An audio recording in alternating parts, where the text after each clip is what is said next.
Buenas, ¿cómo están todos ustedes? Muy buenas tardes. Espero que estén bien. Estamos aquí para una nueva edición, una nueva sesión de clase. Esto, eso es. Y en esta oportunidad nos toca hablar de filosofía del siglo XX, ¿no? Ludwig Wittgenstein, Círculo de Viena y Karl Popper. Eso es lo que tenemos que dar cuenta el día de hoy. Y bueno, sin más preámbulos, empecemos ello, pues. Vamos a proyectar nuestra diapositiva al respecto. Saludos a los que dejan su saludo en el chat, a Mateo, a Harold, eh, a Fernando, a Kiara Isabel y a todos los que están ahí al otro lado de la pantalla. Reciban muy buenas tardes de mi parte otra vez. Veamos lo siguiente, ¿no? Les dije que íbamos a dar cuenta de lo que es, en principio, Wittgenstein, el Círculo de Viena, su principal exponente Karl Popper, perdón, Rudolf Carnap, y quien se contrapone al Círculo de Viena y Karl Popper, perdón, a Rudolf Carnap, este señor Karl Popper se contrapone al Círculo de Viena y su principal exponente Rudolf Carnap. Todo empieza primero, o empezamos hablando de lo que en principio es una corriente filosófica del siglo XX y que se señala como finales también del siglo XIX, y esto es filosofía analítica. La filosofía analítica, corriente filosófica que se caracteriza por considerar que los problemas filosóficos se disuelven con un uso claro y riguroso del lenguaje. ¿Sí? Con un uso claro y bastante riguroso de lo que viene a ser el lenguaje. Esto, ¿de qué forma, de qué manera, no? En pocas palabras, se trata de examinar el lenguaje, porque ahí están las grandes dificultades que nos llevan a preguntarnos cosas y no encontrar respuestas sobre esas cosas que nos preguntamos. Y por eso es que se plantea, por ejemplo, una propuesta importante denominada como el giro lingüístico. Se busca en sus planteamientos filosóficos así una pretensión de claridad. ¿Qué cosa significa el giro lingüístico? Si Platón en la antigüedad se preguntaba, por ejemplo, Platón se preguntaba qué es el derecho, qué es la justicia. Entonces, ¿para qué nos vamos a preguntar eso? Dicen los denominados filósofos del giro lingüístico, ¿no? Mejor preguntémonos cómo obtenemos un derecho, cómo obtenemos la justicia, y a eso sí le vamos a encontrar respuesta. ¿Sí? Entonces, esa es la propuesta que ya y determina lo que se denomina el giro lingüístico. Ahora bien, por otro lado, también este tipo de filosofía, como corriente filosófica, critica a lo que viene a ser la metafísica, ¿no? ¿Qué critica la misma? ¿No? Se orienta hacia la ciencia para empezar, porque se piensa que una proposición que es científica lo será si coincide con los hechos. Las proposiciones de la metafísica no coinciden con los hechos. Los ángeles tienen alas, a ver que coincida con el hecho. ¿Dónde está ese hecho? Dios es omnipotente, omnipresente, omnisapiente, ¿dónde se corresponde con el hecho? En cambio, si tú dices los metales son conductores de electricidad, esa proposición se corresponde con el hecho, ¿no? Entonces, por eso esta filosofía critica a la metafísica. Además, se orienta hacia la ciencia y usa la lógica formal para analizar los planteamientos filosóficos, es decir, del lenguaje natural al lenguaje formal.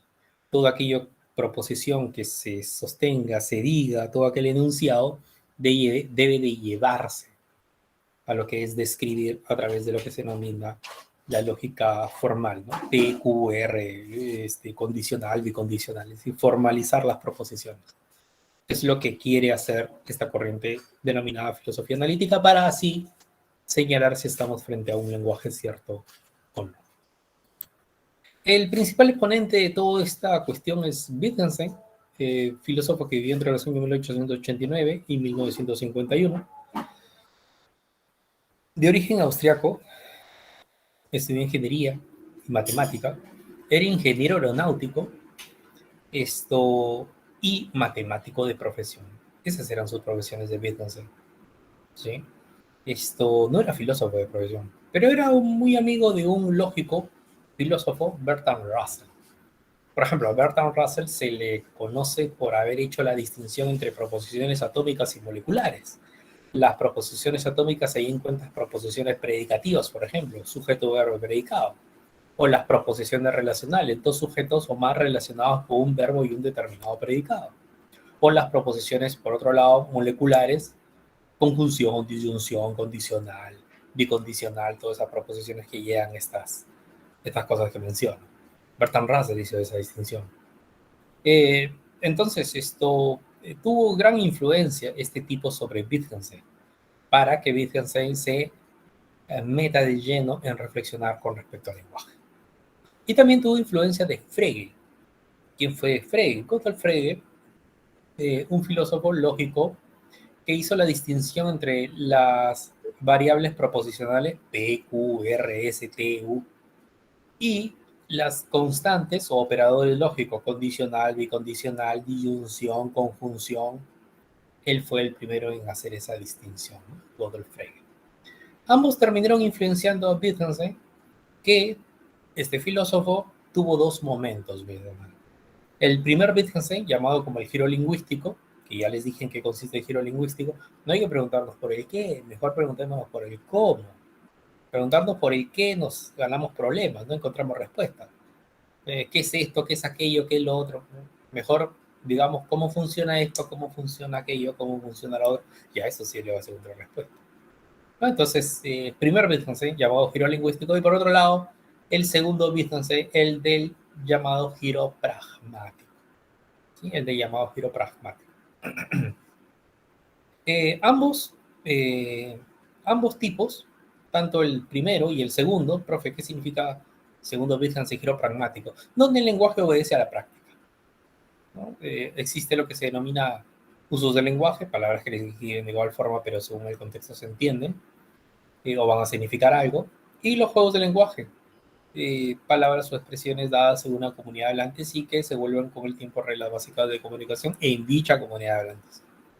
Eso es primer Wittgenstein, segundo Wittgenstein.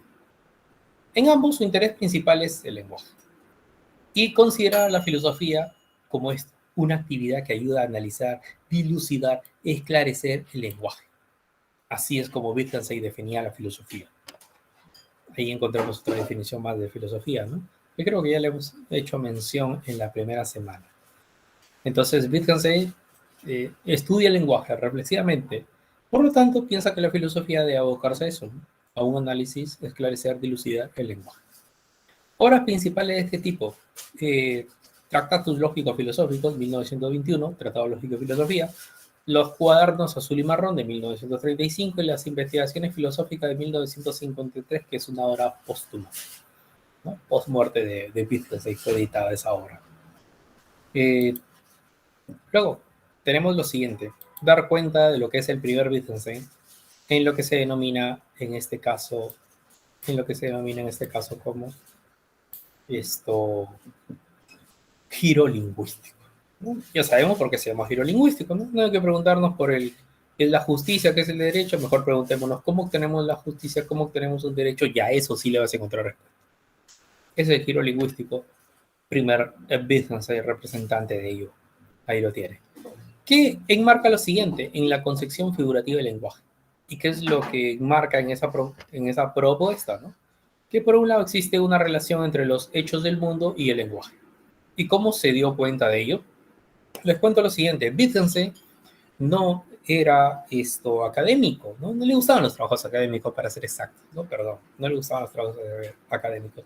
Le gustaban los trabajos rudimentarios, ¿no? Le gustaba, por ejemplo, la jardinería, la carpintería, por decirlo de un modo, ¿qué más? La albañilería, ¿no? Cosas de ese tipo, ¿no? No le gustaban los trabajos académicos. Y bueno, entonces, ¿qué ocurrió? ¿Qué aconteció con respecto a ello? Bueno, lo que aconteció fue lo siguiente, ¿no?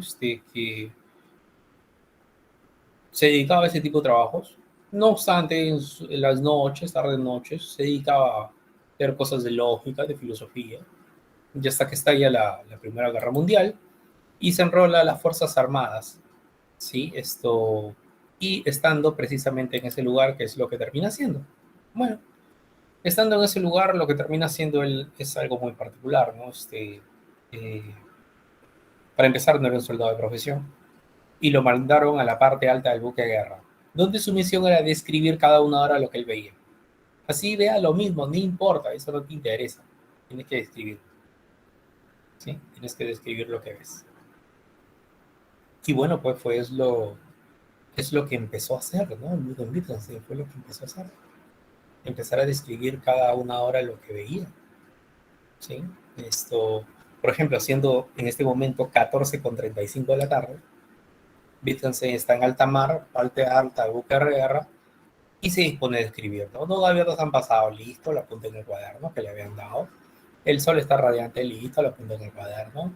Mis compañeros duermen en tripulación, listo, lo apunté en el cuaderno. La bandera está izada, listo, lo apunté en el cuaderno. Y así cada una hora.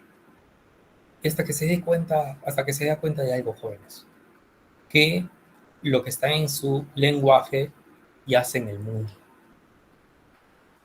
Y dijo, el mundo es descrito con el lenguaje. Esto no me lo puedo perder. El cuaderno le da vuelta, ¿no? Y en lugar de seguir escribiendo de adelante hacia atrás, empieza a escribir de atrás hacia adelante en ese cuaderno.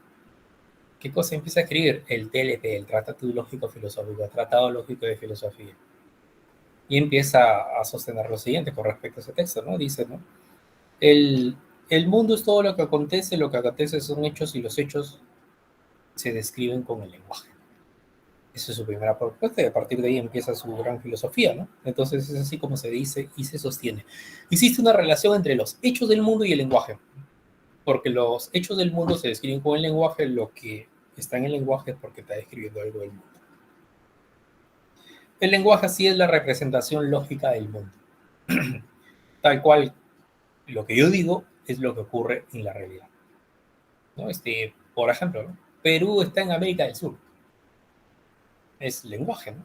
Que si yo voy al mapa del mundo, si yo voy a las fotografías del mundo y doy cuenta de que en efecto Perú está ahí en América del Sur, entonces el lenguaje coincide con el hecho del mundo, ¿no? Así de simple, ¿no? Entonces, a través de las proposiciones se pueden mostrar los hechos. Es el kit del asunto. Y cada proposición para Wittgenstein es una figura, una imagen, una foto de la realidad, ¿no? Entonces, Wittgenstein por eso le llama esto como la concepción figurativa del lenguaje. Es decir, que el mundo eh, está establecido por que el lenguaje señala algo del mismo y por lo tanto el lenguaje se asume como una figura, imagen, fotografía de la realidad. Así como una foto, ¿no? Cuando tomamos una foto, la subes en Facebook, ¿no? Salí muy despeinado, muy despeinada, ¿no? Muy desarreglado, muy desarreglada. Ya, bueno, la foto no miente, no engaña, es una figura, una imagen, un fiel calco de la realidad. Igualmente el lenguaje. Tiene que ser una figura, imagen, fotografía, una pintura tal cual de la realidad. Lo que está en mi lenguaje es porque lo encuentro en el mundo, lo que está en el mundo es porque puede ser dicho mediante el lenguaje. Esa es la propuesta, ¿no? Y así el isomorfismo es la correspondencia entre la proposición y los hechos. ¿Sí? El isomorfismo es la correspondencia entre la proposición y lo que ven a ser los hechos. Isomorfismo, esta palabrita, importantísima, la saca de la matemática, ¿no? La relación de tú a tú, ¿no? Lo que está en el lenguaje está en el mundo, lo que está en el mundo está en el lenguaje, va de ida y va de vuelta. Y esa palabrita de la matemática la trae él para la filosofía y determina, ¿no? Entre el mundo y el lenguaje hay una relación isomórfica. Esto es la correspondencia entre las proposiciones, el lenguaje mismo, y los hechos del mundo mismo. Y por ello, el lenguaje sería aquello que se refiere siempre a un hecho concreto. ¿Dice quién? El primer Wittgenstein. Ahora bien, pero la cuestión propiamente es la siguiente, ¿no? Que también ocurre que existen hechos de dos tipos, ¿no? Los atómicos y moleculares, ¿sí? Para empezar, el mundo es la totalidad de hechos, ¿bien? Y dentro de esos hechos existen atómicos y moleculares. Un hecho atómico, ¿por qué se llama así? Porque cada uno de ellos constituye un hecho por sí mismo y no guarda relación nada más que consigo mismo. Los átomos, ¿no? En química. guarda relación consigo mismos y no guarda relación nada más consigo mismo, salvo que empiecen a asociarse y empiezan a componer ¿qué cosa? Las cosas. Y todas las cosas yacen o componen el mundo. Igualmente sucede con los hechos que señala Wittgenstein. Los hechos atómicos, ¿no? Una relación de dos cosas que, sumado todos ellos, dan hechos moleculares y que todos estos hechos componen el mundo. Veamos esto. Para empezar, un nombre, signo o palabra se corresponde siempre con un objeto. Por ejemplo, ¿no? Por ejemplo. Cuando decimos lo siguiente, jóvenes. Lapicero o carpeta. O lapicero y cuaderno, para ser exactos, ¿no? Lapicero. El signo, palabra, va a ser cierta si y solo si se corresponde con el objeto. Cuaderno también va a ser cierto. Esa palabra, ese nombre, ese signo será cierto si corresponde con el objeto al cual alude esa misma palabra, ese nombre, ese signo.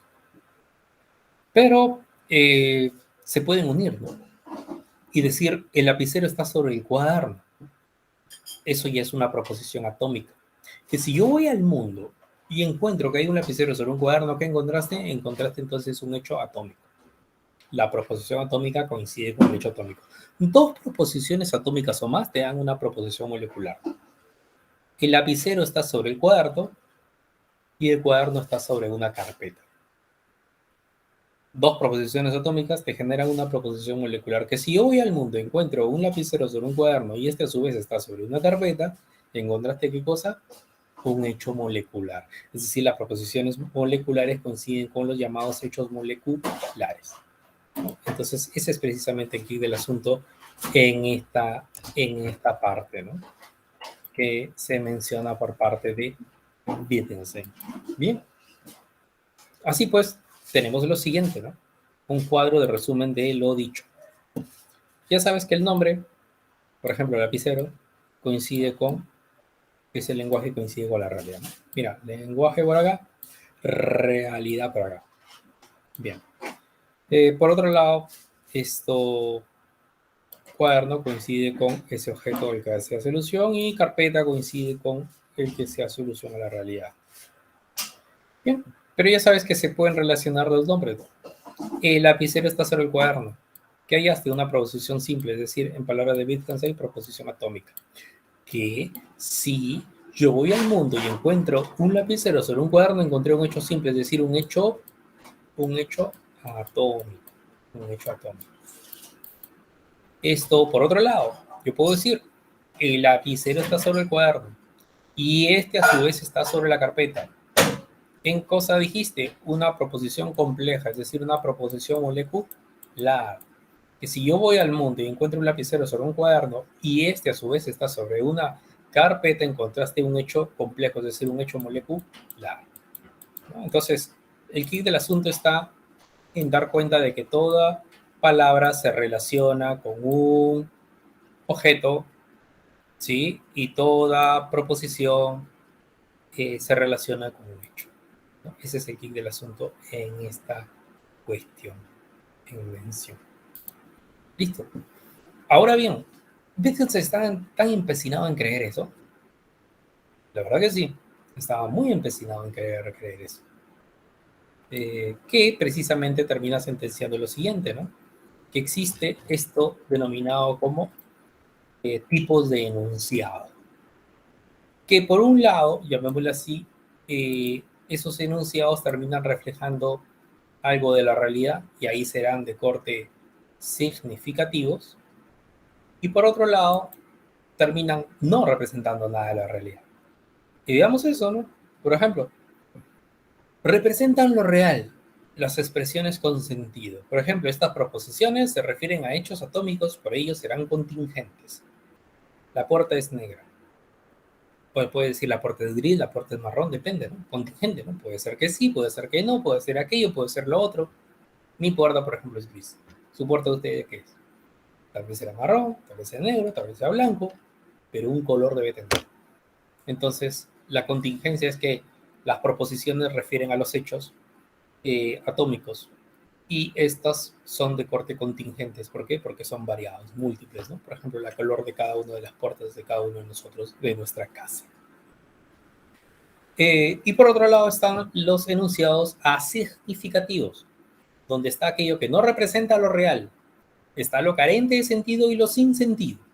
Estos enunciados no representan hechos atómicos. Son siempre falsos o son siempre tautológicos, ¿no? Ejemplo de esto, ¿no? O está lloviendo o no, ¿no? Esto, o si lo quieres, ¿no? Tautológico, Sócrates es Sócrates. Contradictorio o falso, Sócrates no es Sócrates. Es carente de sentido. Por ende, ambas expresiones no representan algo de la realidad. Son expresiones asignificativas. Y por otro lado están algunas que no terminan siendo ni tautológicos ni contradictorios, sino que son sin sentido. Son pseudo proposiciones. Por ejemplo, ¿no?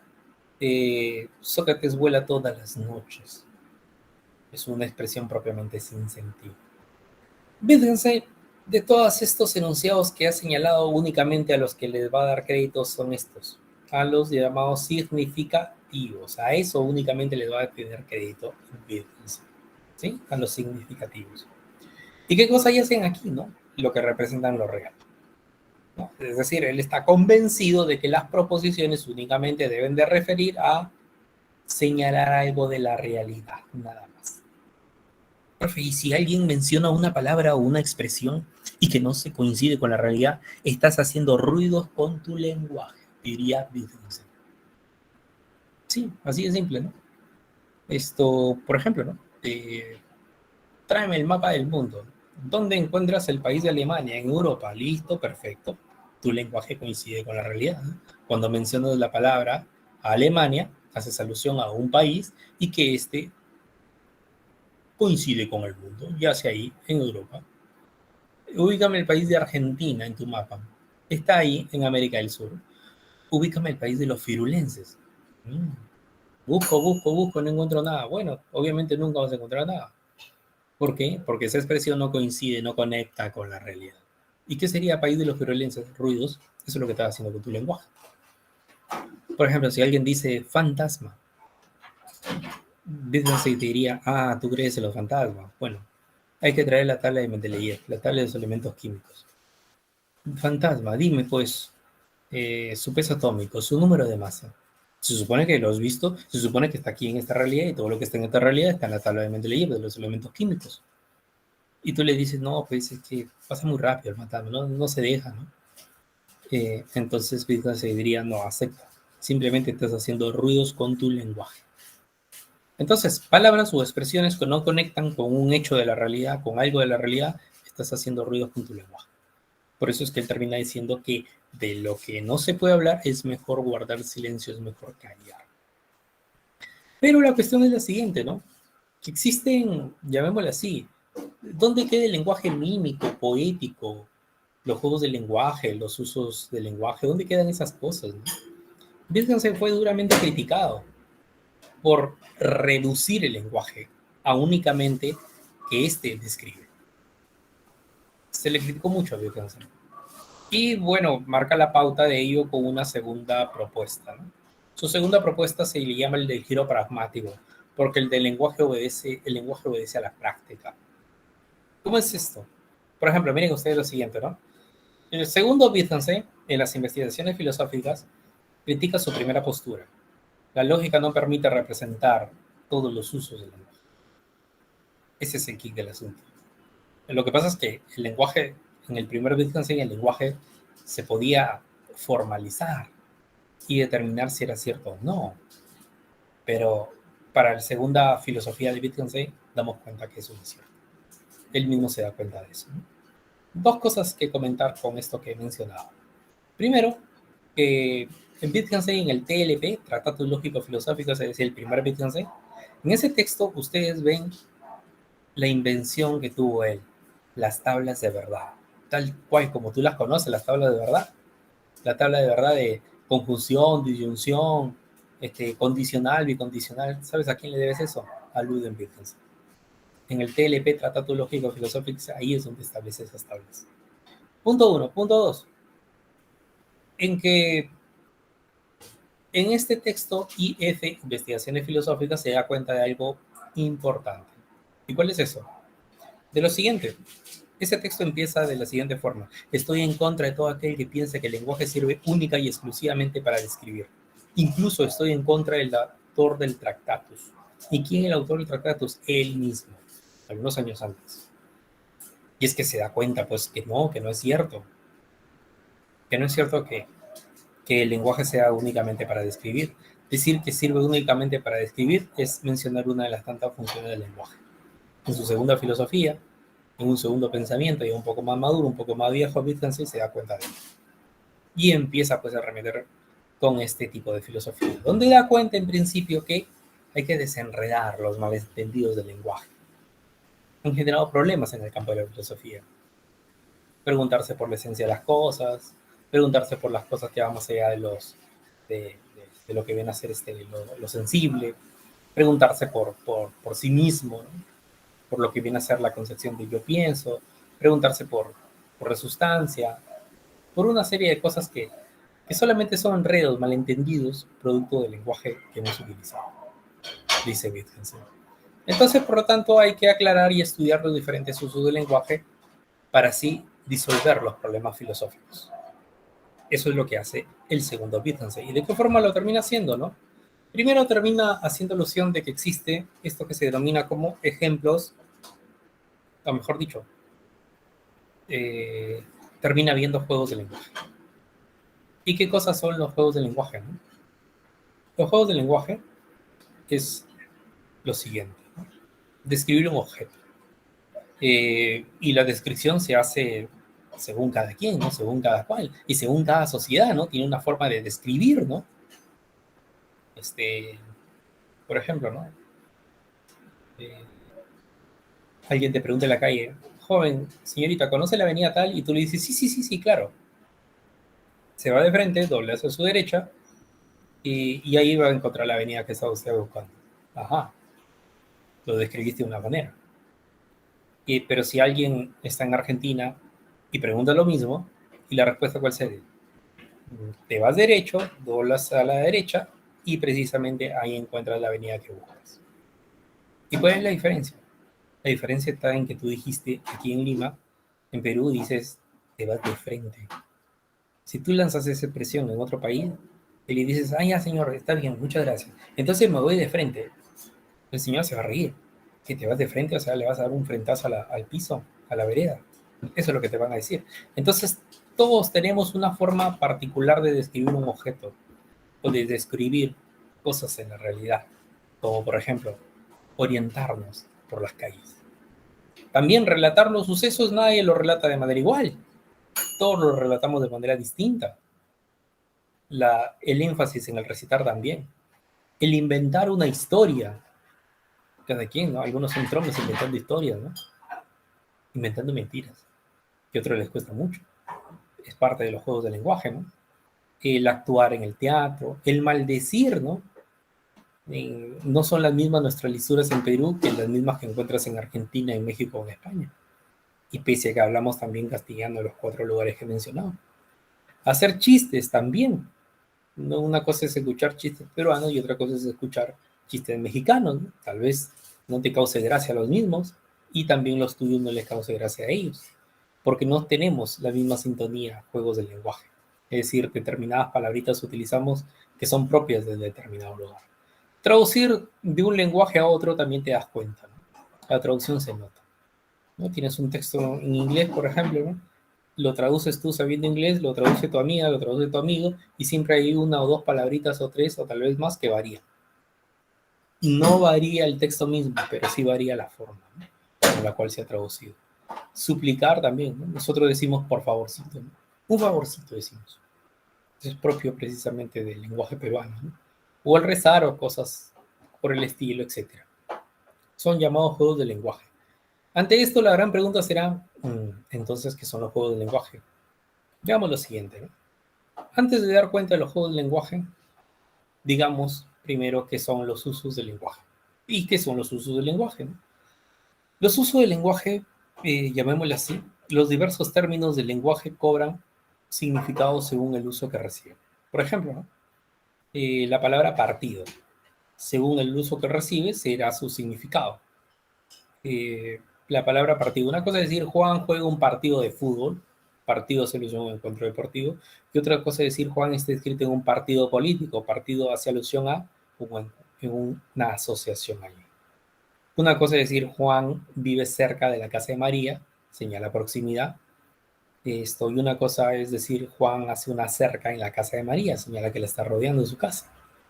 Entonces los usos del lenguaje son palabras, por decirlo de un modo, que se escriben de distinta forma, pero según el contexto se entienden los mismos.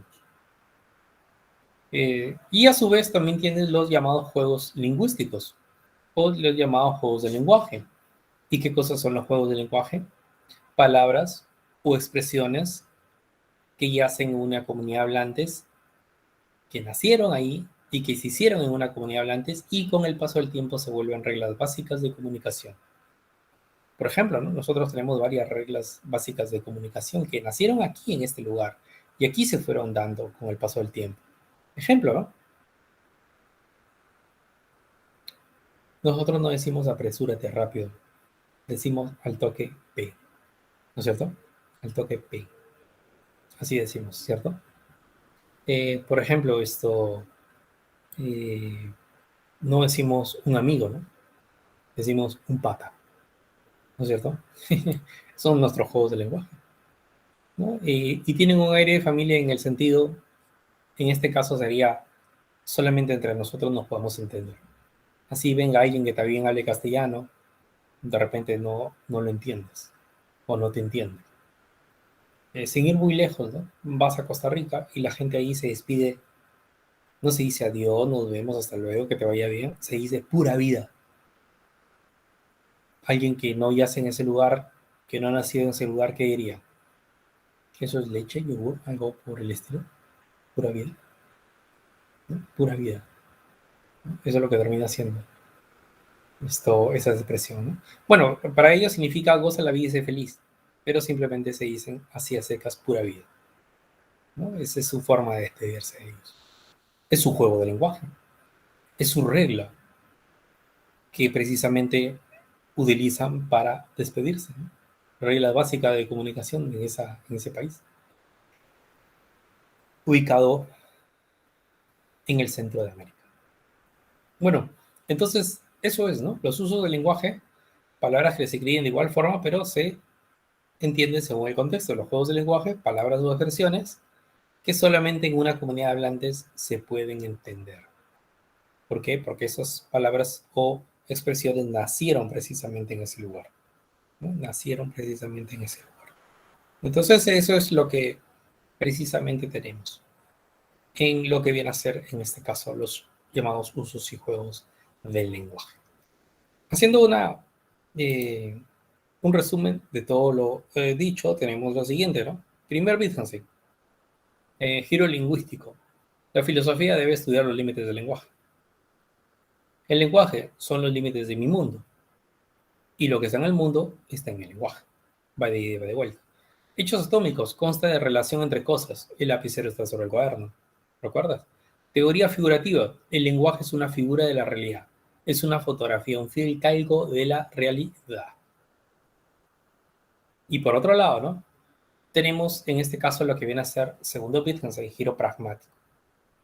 El lenguaje obedece a la práctica, ¿no? ¿Como cuál, no? Por ejemplo, ¿no? Se critica al lenguaje descriptivista. Eh, y se piensa que el lenguaje es versátil.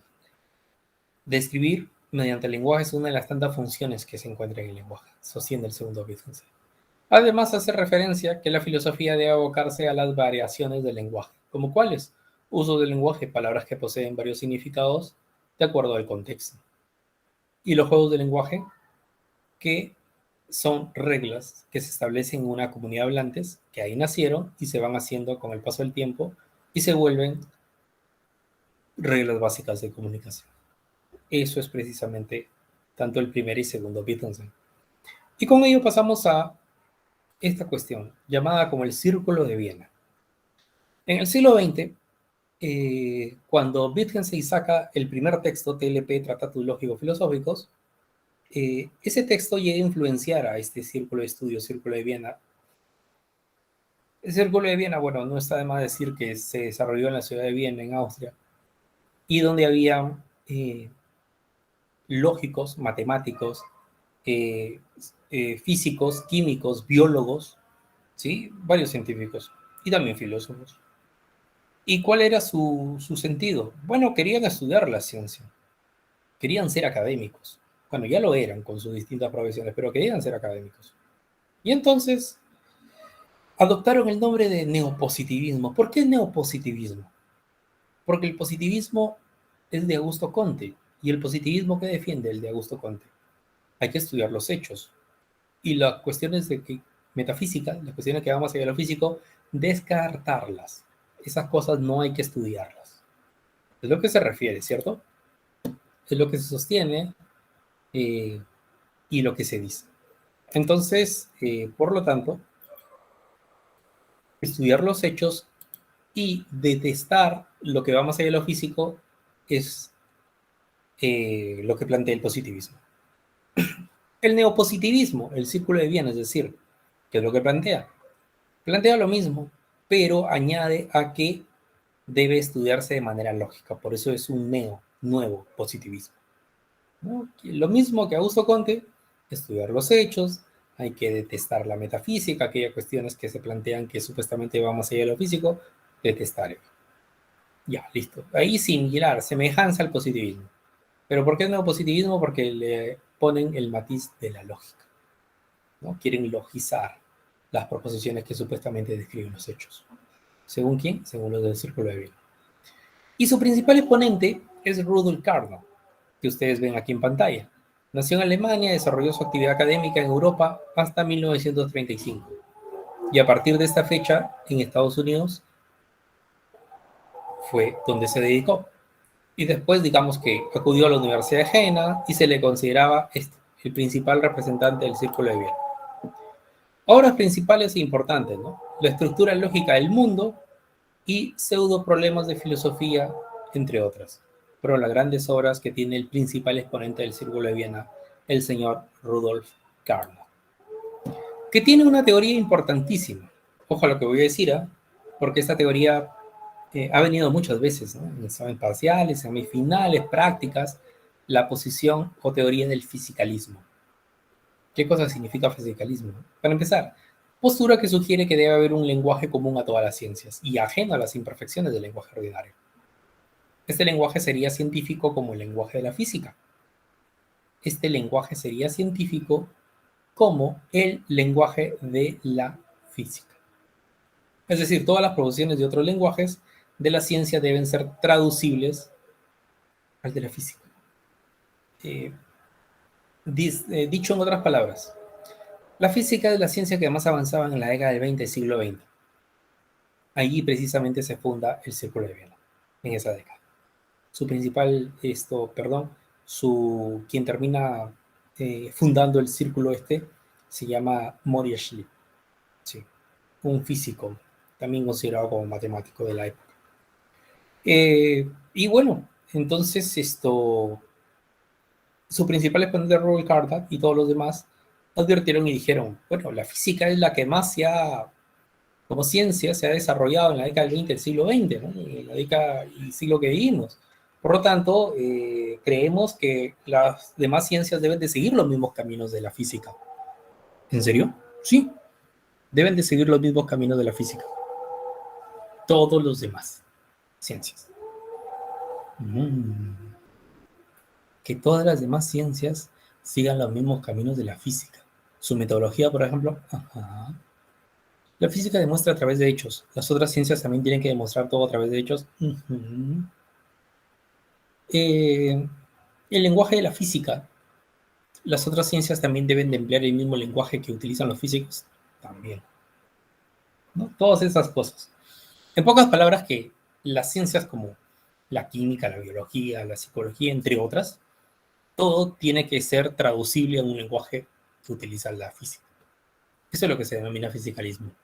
Entonces, que las ciencias sigan los mismos caminos, pasos, metodología, forma, hallazgos que utiliza la física. Y la pregunta que empezó a lloverle a Rudolf Carnap aquí fue, oye Rudolf Carnap, pero hay ciertas ciencias que nada pueden mostrar a través de hechos, como la matemática y la lógica, que nada demuestra a través de hechos. Y él ahí hace la distinción entre verdades formales, matemática y lógica, y las verdades de hechos. Las verdades de hecho que tenemos aquí, las llamadas ciencias sociales y las ciencias naturales, ¿no? Ese es precisamente el kick del asunto que muestra en este caso la posición del llamado círculo de bien. Bien, y su principal exponente Rudolf Carnap y una de sus grandes teorías, el fisicalismo, ¿no? Después de esto, ¿no? El círculo de Viena tiene un método y un criterio de demarcación científica. Primero el método. Proponen que en ciencia hay que valerse siempre por esto que se denomina como la inducción. Hay que valernos por la inducción. ¿Cómo es la inducción? Partir de casos particulares y alzarnos a encontrar una generalidad, una teoría, algo universal. Es decir, de lo que viene a ser las proposiciones llamadas singulares a las llamadas proposición universal. De lo singular o particular a lo general o universal. Era lo que pretendían el método que querían imponer, ¿qué cosa? El círculo de Viena, la inducción. Entonces, ese es el método que debería practicar la ciencia, según los del Círculo de Viena para aquella época, década del 20 del siglo XX. Y el otro es lo que se denomina en este caso como el principio de verificación. ¿Y en qué se caracteriza el principio de verificación? Se tiene lo siguiente, ¿no? Para empezar, existe un criterio de demarcación científica, ¿no? Miren acá arriba, acá dice criterio de demarcación científica. Si lo quieren delimitar qué cosa es científico y qué no. Eso es lo que se quiere lograr con el criterio de demarcación científica. ¿Y lo logran? Según ellos, a través del principio de verificación, a través de la verificación se conseguiría ello. ¿Y de qué forma, de qué manera? Por ejemplo, ¿no? La verificación o principio de verificación es un criterio para demarcar qué cosa es científico y qué no. Si yo digo, los metales son conductores de electricidad y digo que es una proposición científica, lo será si voy al hecho y doy cuenta de que en efecto los metales son conductores de electricidad. Si yo digo todos los cuerpos caen y digo que es una proposición científica, lo será ello. Esto siempre y cuando se muestre, pues, ¿no? Que en efecto todos los cuerpos caen, ¿no? Y los hechos de la realidad, se demuestra eso. Entonces ahí estamos verificando, ¿no? Verificando. Profe, ¿esto se parece al primer Wittgenstein? En efecto que sí. En efecto que sí, porque el primer Wittgenstein tiene eso. ¿Cuál es eso? Es decir, el primer Wittgenstein tiene esta cuestión denominada como denominada o como llamada en este caso, que toda proposición coincide con un hecho, toda palabra coincide con un objeto. Lo del Círculo de Viena se prendieron, se dejaron influenciar por el TLP, Tratados Lógicos Filosóficos del primer Wittgenstein, por esa gran obra. Y precisamente la llevan ahí, a su círculo de estudio. Y se dan cuenta y dicen, bueno, esto que propone el primer Wittgenstein, esto deberíamos de practicarlo para determinar qué cosa es científico y qué no. ¿Qué cosa es científico y qué no? En la misma metodología, la misma concepción que primer Wittgenstein tuvo con respecto al lenguaje, que el lenguaje describe el mundo, ya, si algo se llama científico, si una proposición se alude como científica, esta debe de coincidir con los hechos que supuestamente está aludiendo. Entonces, ese será nuestro criterio de demarcación, nuestro delimitación de qué cosa es científico y qué no. Y aquella proposición que no diga nada de los hechos, hay que descartarla, ponerla a un lado. Actitud antimetafísica total, dicen los del Círculo de Viena. ¿No? Entonces, esa es precisamente su propuesta que tiene en el caso de lo que viene a ser, en el caso de lo que viene a ser el círculo de Viena. Sí, por supuesto, ¿no? Como acabamos de ver, ¿no? Con el principio de verificación. Y no olviden también que el Círculo de Viena tiene influencia del positivismo de Augusto Comte. tal como lo hemos relatado cuando empezamos a hablar del nombre neopositivismo, un nuevo positivismo. Bien, después de esto pasamos al racionalismo crítico de Karl Popper. Karl Popper va a criticar las posturas del primer Wittgenstein y las posturas del Círculo de Viena, que ya dijimos, se basa en quién, en el primer Wittgenstein. Así como Kant critica a los racionalistas y empiristas, Karl Popper también hace una crítica de corte racionalista a los anteriores a él. El primer Wittgenstein y a lo que viene a ser en este caso como el Círculo de Viena. ¿Quién fue Karl Popper? Fue un filósofo de origen judío, nació en Austria, quien más tarde se convirtió en ciudadano británico. Si bien acudió a alguna de las reuniones del Círculo de Viena, por eso a veces se le vincula, pero fue uno de sus más grandes críticos. Fue uno de sus más grandes críticos del Círculo de Viena. Sus obras son, por ejemplo, La lógica de la investigación científica, La miseria del historicismo, La sociedad abierta y sus enemigos. Son sus principales obras de este personaje, llamémoslo así, epistemólogo. ¿Por qué? Porque es un filósofo que reflexiona sobre la ciencia, por lo tanto adquiere el nombre de epistemólogo. ¿Qué es lo que plantea él mismo, no? Plantea lo siguiente, ¿no? Método y criterio de demarcación. ¿Otra vez, profe? Bueno, anteriormente estuvimos viendo los del Círculo de Viena. Su método era la inducción y el criterio para demarcar, criterio de demarcación, criterio para demarcar, delimitar qué cosa es científico y qué no, que dijeron que era el principio de verificación. Una proposición será científica si coincide o no con la realidad, ¿cierto? Eso es lo que propusieron. Bien. Aquí tenemos el método que propone por esta parte Karl Popper en un texto llamado La lógica de la investigación científica. Propone el método hipotético deductivo, ¿saben? Es decir, se contrapone seriamente al Círculo de Viena, porque el Círculo de Viena decía algo singular, algo particular, te elevas a algo general, a una teoría. Y Karl Popper dice, no, hay que utilizar el método hipotético deductivo, porque considera incorrecto inferir enunciados universales partiendo de enunciados singulares o particulares. ¿Por qué? Porque es suficiente encontrar un único contraejemplo para falsar el enunciado universal. Así tenemos lo siguiente. Así tenemos lo siguiente, jóvenes. Profesor, ya es hora, le estoy esperando para que ya terminó su clase, profesor. Son las 15:13. Tengo hasta las 15:20. Ya disculpe, profesor. Sí, hasta las 15:20. Bien, gracias. Bien, jóvenes.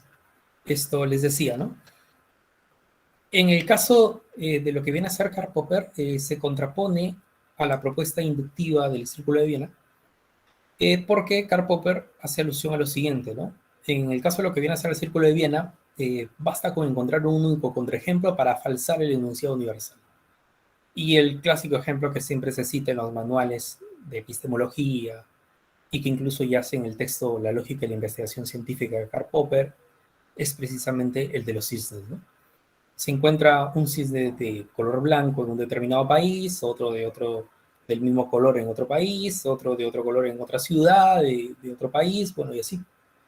Y no podemos alegremente sentenciar de que todos los cisnes son de color blanco. Tampoco podemos ponernos a verificar, como decían los del Círculo de Viena. Tampoco podemos hacer eso. Porque, ¿qué pasa si nos podemos a verificar? Ya, listo, estás con tiempo. Tienes dinero para viajar por el mundo. Te pones a verificar. ¿Y qué pasaría si el último país que recorres, en la última ciudad que recorres del mundo, te das cuenta que existe otro color? O sea, es algo infructífero, ¿no? Trabajar de esa forma. Entonces, es mejor a partir de un método hipotético deductivo, a partir de una generalidad, deducir casos particulares. Eso sí es posible, ¿no? Por ejemplo, a través de la teoría de gravitación universal, ¿qué cosa deducimos? Casos particulares, ¿no? Un avión surca los aires, pierde combustible, va a tener que caer. Un proyectil es lanzado, pierde fuerza, va a tener que caer. Alguien resbala de una determinada altura, va a tener que caer. Entonces, a partir de una generalidad, deduces varias cuestiones llamadas como particulares. Y ahí sí no hay ningún problema en ese caso. ¿Me dan cuenta? Entonces, ese es precisamente el quid del asunto que se tiene en esto que se denomina la contraposición del método hipotético deductivo que propone Karl Popper por sobre la inducción que era defendida por los del Círculo de Viena. Pero esto no termina aquí, sino que se propone también para Karl Popper una posición llamada como el falsacionismo, un criterio para demarcar, delimitar qué cosa es científico y qué no. Para el Círculo de Viena, ¿cuál era el criterio de demarcación científica? El criterio para delimitar que algo sea científico o no, la verificación, ¿cierto? Lo acabamos de decir en la diapositiva anterior, la verificación. Una proposición será científica si coincide con el hecho. Los metales son un conductor de electricidad, será proposición científica si vamos al hecho y damos cuenta que es cierto. Todos los cuerpos caen y decimos que es una proposición científica, lo será si vamos al hecho y damos cuenta que ello es cierto. Pero Karl Popper no cree en ello. Él dice, no, el principio de verificación, andar verificando proposición por proposición si coincide con el hecho, no. Yo creo que mejor el criterio para demarcar, delimitar qué cosa es científico y qué cosa no lo es, será la falsación. Y precisamente tiene una fórmula de implicación notable llamada Mohs-Tollens. Y esa fórmula va de la siguiente forma, ¿no? Tenemos P, entonces Q, eso es. Segunda premisa, negación de Q. Y tercera premisa, ya como conclusión, entonces, negación de P. Se lee de la siguiente forma. Si es cierta una teoría, entonces deben deducirse ciertas consecuencias. No se deducen ciertas consecuencias, por lo tanto no es cierta la teoría. ¿Sí? Así trabaja el Mohs-Tollens. ¿Y para qué? Falsar significa tratar de hallar un error en la teoría. Un control de calidad hay que pasar de las teorías. Claro, las teorías pueden ser, llamémoslo así, Karl Popper asegura, pueden tener investigación de años por científicos prestigiosos que se han ganado dicho prestigio durante muchos años, pueden ser de gente muy inteligente, lo que fuese, pero son seres humanos que se pueden equivocar. Así de simple. Análogamente hablando, es como, por ejemplo, tú tienes una fábrica de automóviles blindados. Traes los mejores ingenieros del mundo para tu fábrica de automóviles blindados. Y a partir de ahí, tú pasas un control de calidad por cada automóvil que salga al mercado. Tú dirías, no, ¿por qué tendría que pasarle? No tendría que pasarle un control de calidad para asegurarme que todos mis vehículos sean blindados. Si he traído la mejor mano de obra del mundo, no se pueden equivocar. Pero señalar eso no es posible, ¿no? Se pueden equivocar. Entonces les pasas un control de calidad, ¿no es cierto? Como lo hace toda empresa. Por mucho que tenga profesionales muy bien rankeados, se jale a los mejores profesionales tal o cual empresa, mejores ingenieros, lo que fuese, siempre les pasan un control de calidad a los productos que sacan. Igualmente a las teorías. Por mucho prestigio que tengan los investigadores, hay que pasarle un control de calidad a eso que fabrican, las teorías. ¿No? Entonces, eso es precisamente para llegar a delimitar qué cosa es científico y qué no. Profe, y si se encuentra un contraejemplo, es decir, si se llega a falsar la teoría, bueno, sustituirla por otra. Y si no se llega a falsar, que continúe, pues, análogamente hablando, como un automóvil blindado. Si se le encuentra que le entra un orificio, se le hace un orificio con una bala al automóvil, que vuelva a la fábrica y que se vuelva a revertir ese problema. Pero si se encuentra que ni un orificio le entra de bala, entonces que vaya al mercado, pues. ¿No? Análogamente es similar. Esa es la propuesta que tiene Karl Popper. Y con esto, ahora sí, llegamos al final. Las claves las tienen ahí. Y me despido con una frase de Ludwig Wittgenstein, este filósofo que hemos visto también en parte hoy. Revolucionario será aquel que pueda revolucionarse a sí mismo. Es decir, aquel que pueda cambiar siempre a sí mismo. Constantemente se esté renovando a sí mismo. Renovémonos siempre a nosotros mismos, jóvenes. Para bien. Siempre para bien. Gracias por vuestra atención. Hasta la próxima clase. Que tengan una bonita tarde. Nos vemos.